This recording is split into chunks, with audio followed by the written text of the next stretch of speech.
Give me your hand, I will give you my heart. Oh, every day is a brand new start. His words are here to help us through. Rasulullah, peace and blessings on you. Salatullah, salamullah ala Taha Rasulillah.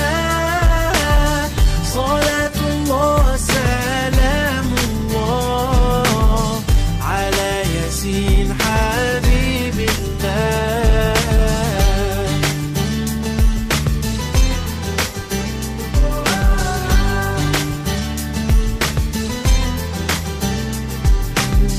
I've never seen you, but I love you so. And in your footsteps, I'll try to follow. A smile you give may stop my fall. Yeah, the bright new rose of mercy on all. Salatullah.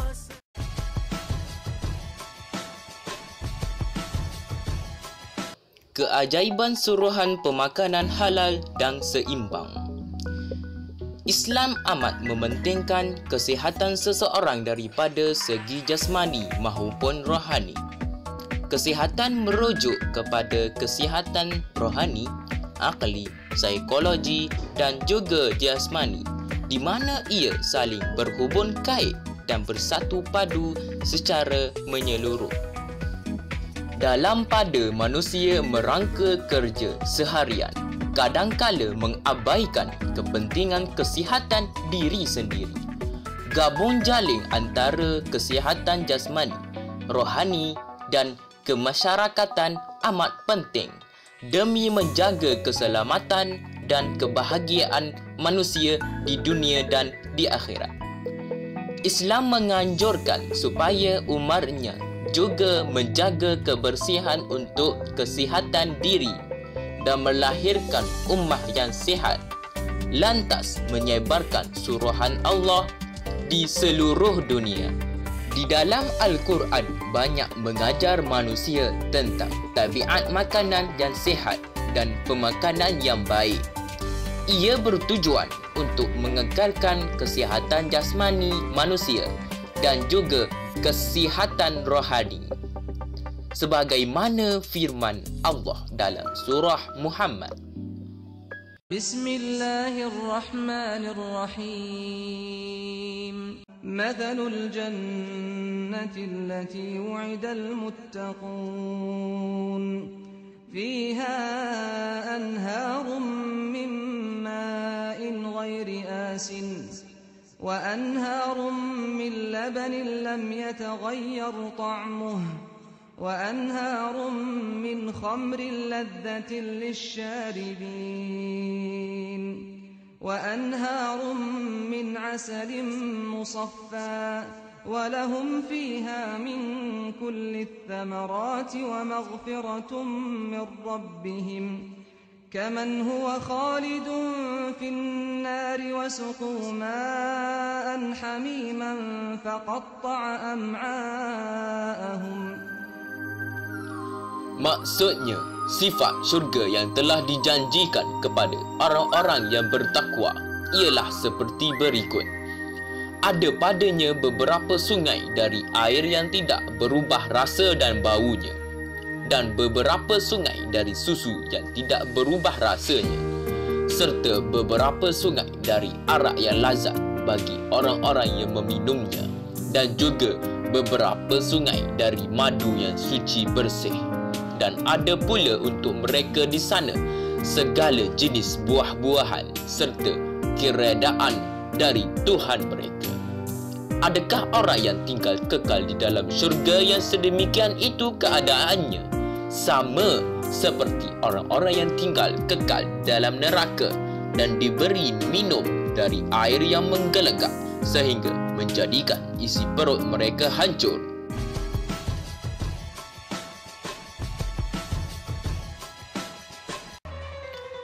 Hubung kait antara pemakanan halal dan seimbang. Pemilihan makanan yang halal ini secara tidak langsung akan memberi kesan kepada individu sama ada mendapat keredaan dan keberkatan daripada Allah Subhanahu Wa Taala ataupun tidak. Selain itu, Islam juga menyeru umatnya supaya menjauhi makanan yang diragui status halalnya ataupun syubhat. Rasulullah sallallahu alaihi wasallam bersabda, bermaksud yang halal adalah jelas dan yang haram juga jelas, tetapi di antara keduanya terdapat perkara yang belum jelas, iaitu syubhat, maka lebih baik dijauhi. Riwayat daripada Muslim 2996.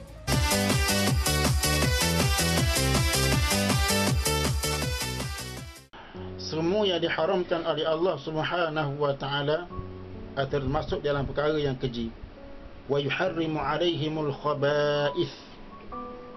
Rasul yang diutuskan oleh Allah Subhanahu wa taala, di antaranya Rasul Nabi kita Muhammad sallallahu alaihi wasallam. Yang ada tugas baginda adalah menerangkan apa yang halal dan haram. Yang haram itu disebut oleh Allah sebagai al-khaba'ith, sesuatu yang keji.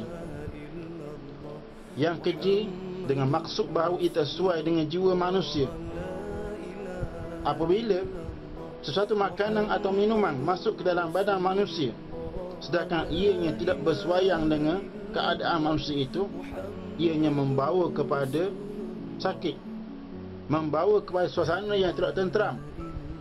Oleh kerana itu, Islam melarang umatnya daripada memakan setiap yang haram, kerana berpunca daripada memakan yang haram inilah keceriaan kehidupan kita tidak akan timbul. Apabila badan sakit, apabila perasaan kita jadi stres dan seumpamanya, kerana haram-haram itu bukan sahaja melibatkan fizikal kita, tetapi ia juga melibatkan rohani kita, emosi kita. Kita mudah faham jika sekiranya kita tengok golongan perampok, penyamun, pencuri dan seumpamanya, walaupun mereka kadang-kadang berjaya di dalam aktiviti jahat mereka itu, memperolehi wang yang banyak, harta yang banyak, tetapi mereka tidak ada ketenteraman kehidupan. Kerana apa? Kerana wang yang diperoleh itu secara haram menyebabkan emosi dia terganggu, bimbang jika sekiranya dihadap ke muka pengadilan. Maka larangan daripada memakan makanan haram itu adalah bermaksud supaya kehidupan kita jauh daripada huru-hara sama ada fizikal kita ataupun dari segi rohani kita. Oleh kerana kebahagiaan, nikmat yang terdapat dinilai dengan harta benda, ketenteraman jiwa, ketenteraman luaran, satu nikmat yang cukup besar, maka Islam akan melarang setiap perkara yang boleh menjejaskan ketenteraman itu terhapus atau hilang. Di antaranya ialah memakan perkara atau benda-benda yang haram.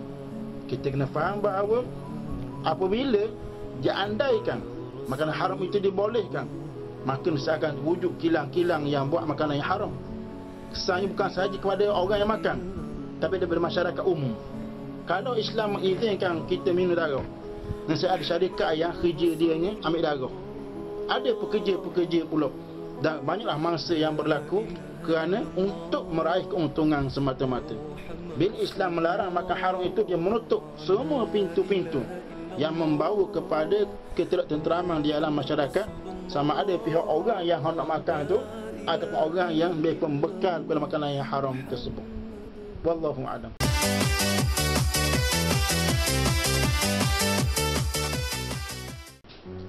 Sabda Nabi sallallahu alaihi wasallam, ni'matan maghbunun fihima kathirun minan nas, as-sihhatu wal faragh.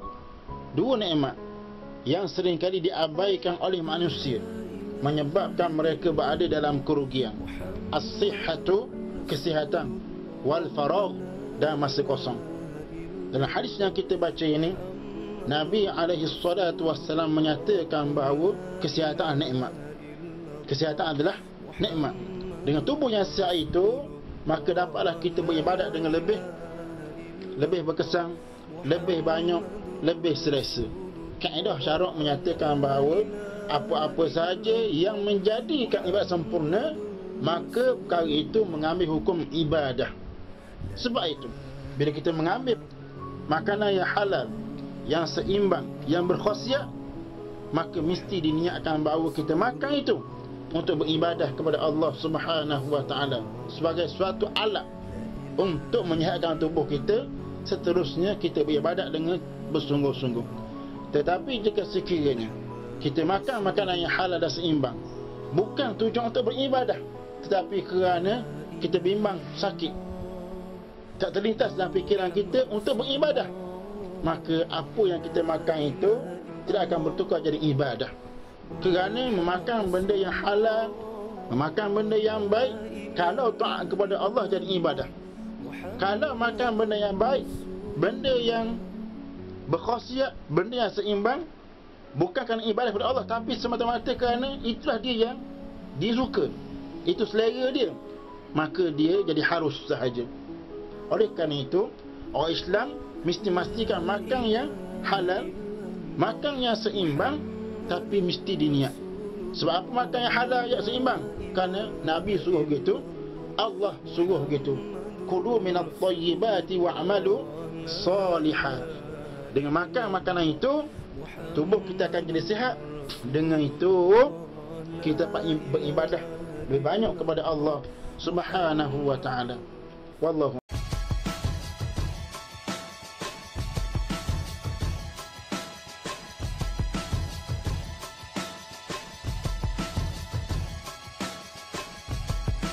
Dari sudut pandangan sains, makanan yang baik penting untuk menjaga kesihatan hati kerana ia mempunyai fungsi, antara lainnya mempunyai 2 kali ganda bekalan darah, mengkumuhkan bahan beracun dalam badan, membina dan memusnahkan sel darah merah, menukar glykogen kepada glukosa untuk diserap oleh badan, serta banyak lagi fungsi khusus lain yang penting dalam sistem tubuh badan manusia.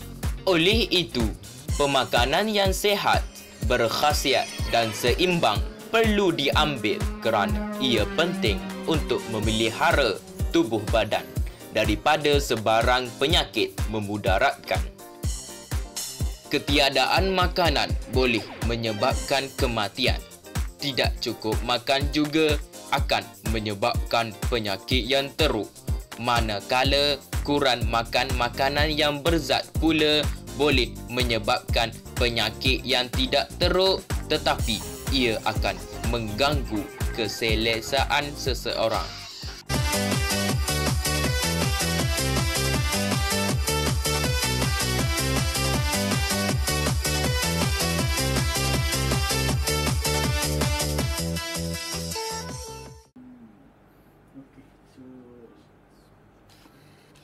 Sebenarnya pemakanan seimbang ni kalau ikut kita punya dalam Islam pun sebenarnya kalau sebarang pengambilan kita ni amalan kita dalam keadaan sederhana kan. So seimbang sebenarnya sederhana.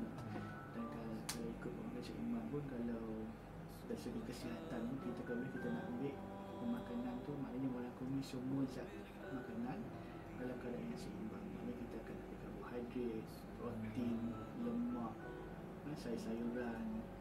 Maknanya kita ambil dalam posisi yang seimbang, maknanya dia tidak menyebabkan ketoksikan atau keracunan pada badan. Maksudnya makanan seimbang. Yang kedua, kita boleh kata makanan seimbang ni maknanya kita makan, bila kita makan dia boleh mewujudkan keadaan tubuh badan kita ni selesa, ataupun dia boleh berfungsi dengan keadaan biasa, lancar. Sebab kita tahu kalau makanan yang berlebihan ni boleh menyebabkan ketoksikan, keracunan juga, sebab dia berlebihan. Yang ketiga, fungsi makan makanan seimbang ni sebenarnya kita nak menjaga hati. Sebab hati kita tu sebenarnya pusat segala-gala proses badan. Kalau orang kata jantung untuk dalam darah, sebenarnya hati. Hati tu sebab dia memproses darah, memproses segala bahan kumur, pembuangan dan sebagainya lah. Okey, so maknanya kalau ikut di sini dia kalau boleh dikata fungsi lain hati ni maknanya dia akan merupakan 2 kali ganda bekalan darah dalam badan. Okey, yang kedua mengkumuh bahan beracun dalam badan. Maknanya hati yang proses segala-galanya.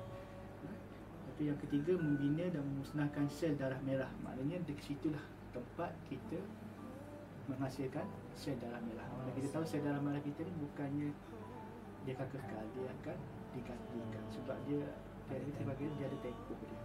Tapi kalau sel lama sangat tak boleh, dia akan mati dan dia akan jadi lacun. Itu yang kita kena tukar. Dan keempat, kalau ikut sini dia lebih pada menukar glycogen kepada glukosa lah. So dia sebenarnya sumber tenaga kita. Maknanya kalau hati kita tak sihat, maknanya badan kita kurang dapat tenaga. Sebab kalau kita tengok kalau orang dapat penyakit hati ni biasanya dia kurang bermaya. Maknanya dia nampak macam sakit, pil, pucat dan sebagainya lah. Okey.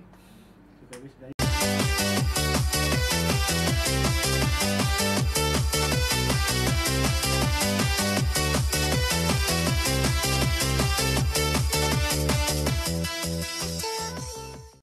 kaum yang paling banyak mengalami obesiti lah.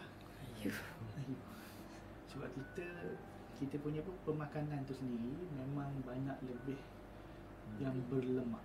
Jadi sebenarnya untuk obesiti atau kita panggil macam it's not only obesity, biasanya CVD, cardiovascular disease, sakit jantung pun sama, cardio heart disease pun sama. Semuanya disebabkan oleh faktor pemakanan kita. Yang kedua mungkin jadi ingredient yang kita gunakan.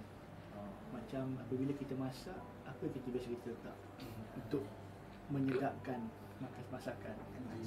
Sama MSG, bahan perisa dan perasa, MSG ya.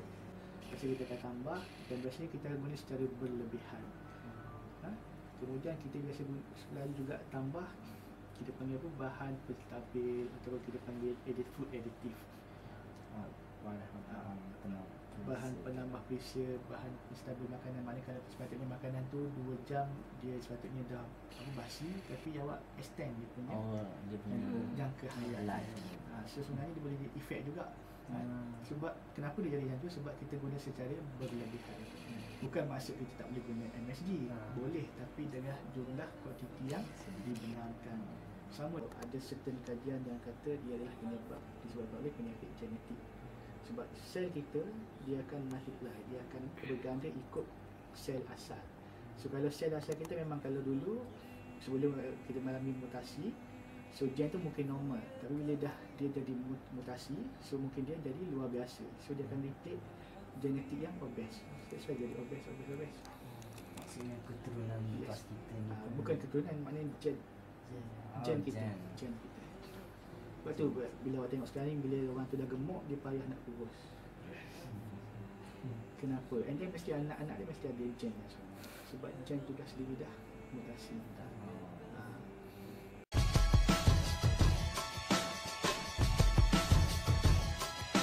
بسم الله الرحمن الرحيم وننزل من القرآن ما هو شفاء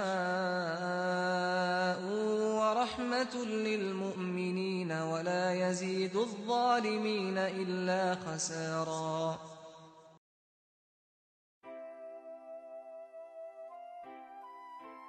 Daripada ayat tersebut kita ketahui bahawa sebahagian besar daripada kandungan di dalam Al-Quran sama ada dari segi bentuk pemakanan ataupun ayat-ayatnya sendiri.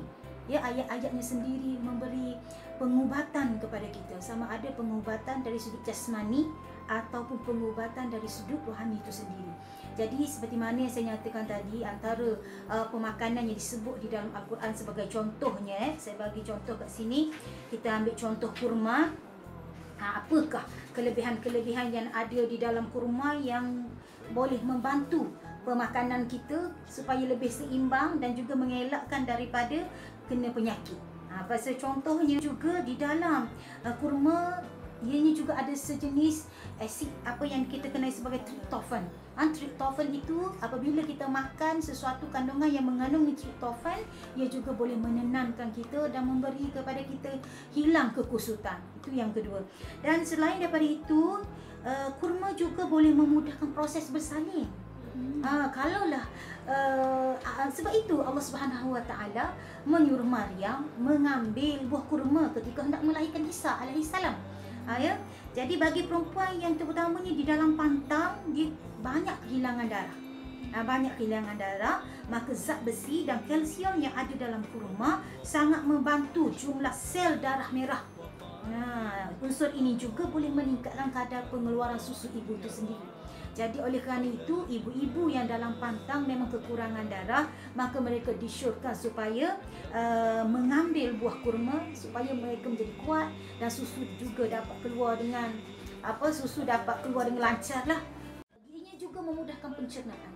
Setiap kali kita bulan Ramadan, kita akan berbuka dengan menggunakan buah kurma. Kenapa tidak guna buah lain? Kerana kurma itu sendiri ianya dapat mempercepatkan juadah yang kata orang. Kalau kita ambil dan ketika perut kita kosong, cepat penhadamannya. Kenapa? Kerana kurma mengandungi glukosa dan juga sukrosa. Ketika perut kosong, saat itulah makanan yang mengandungi nutrien glukosa dan sukrosa akan mudah dicerna dan diserap secara cepat dan sangat mudah. Jadi bila kita makan je buah kurma, terus rasa kenyang. Satu rahsianya di mana ditulis di dalam kitab Al-Maktubat. Kitab Al-Maktubat ini adalah hasil tulisan Sir Al-Hind. Sir Al-Hind dia mengatakan bahawa biji kurma tu, sebab apa bila kita makan buah kurma kita terus rasa kenyang. Kenapa kalau kita makan benda lain tak rasa kenyang seperti makan buah kurma? Oleh kerana biji kurma tu sendiri dia dijadikan daripada tanah, diciptakan Nabi Adam alaihissalam. Biji kurma itu dijadikan daripada tanah hasil ciptaan Nabi Adam alaihissalam.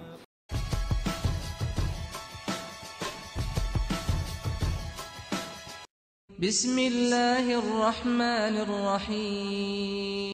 Ya ayyuhan الناس كلوا مما في الأرض حلالا طيبا ولا تتبعوا خطوات الشيطان إنه لكم عدو مبين.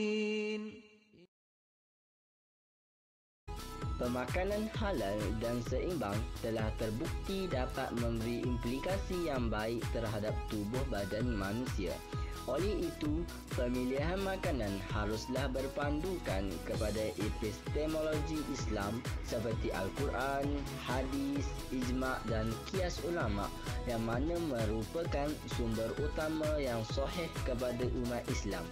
Islam menegaskan betapa pentingnya makanan halal dalam kehidupan seseorang kerana makanan akan membentuk hati sama ada baik atau buruk. Hati akan rosak jika memakan makanan haram dan syubhah, laksana pokok yang akan mati jika dibajai racun.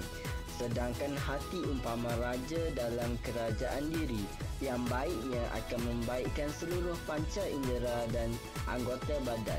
Rasulullah SAW bersabda yang maksudnya di dalam tubuh badan manusia ada seketul daging yang apabila baik daging itu maka baiklah seluruh tubuh badan, dan apabila ia rosak maka rosaklah seluruh badan. Sesungguhnya ia adalah hati. Hati yang rosak dan gelap ini akan menyebabkan seseorang itu jauh dari taufik dan hidayah Allah. Hal ini boleh dilihat apabila seseorang itu tidak suka akan teguran, mudah bosan dengan ilmu dan sebagainya. Sebaliknya, hati orang yang memakan makanan halal akan dipenuhi dengan cahaya dan hidayah daripada Allah.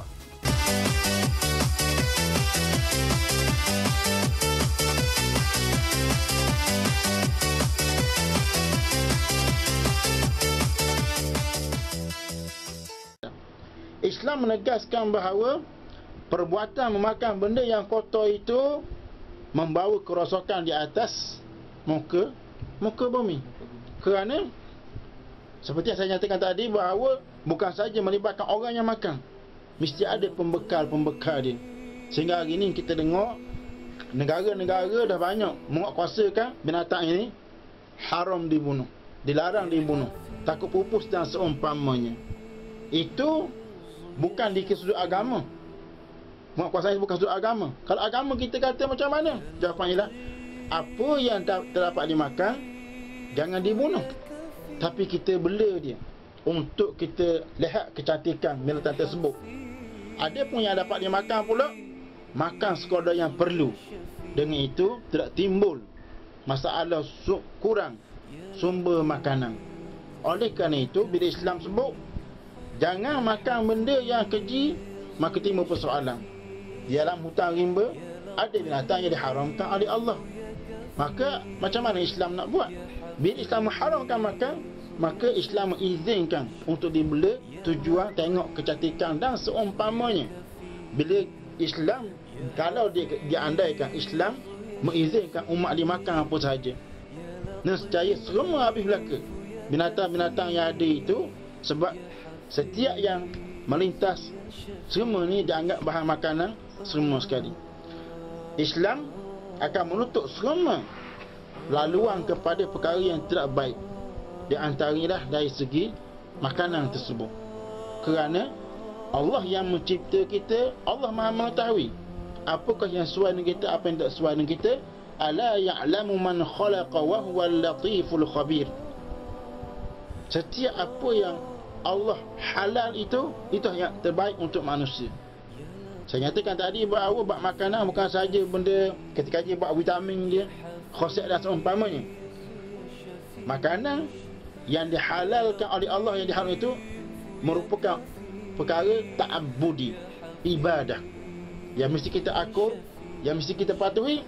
Setiap perkara yang Allah izin mesti membawa kebaikan kepada kita semua. Sama ada kita tahu apa hikmah tidak, itu tak penting untuk kita. Yang penting kita aku bahawa setiap yang Allah halal mesti bawa kebaikan kepada manusia. Wallahu a'lam.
Change your mind.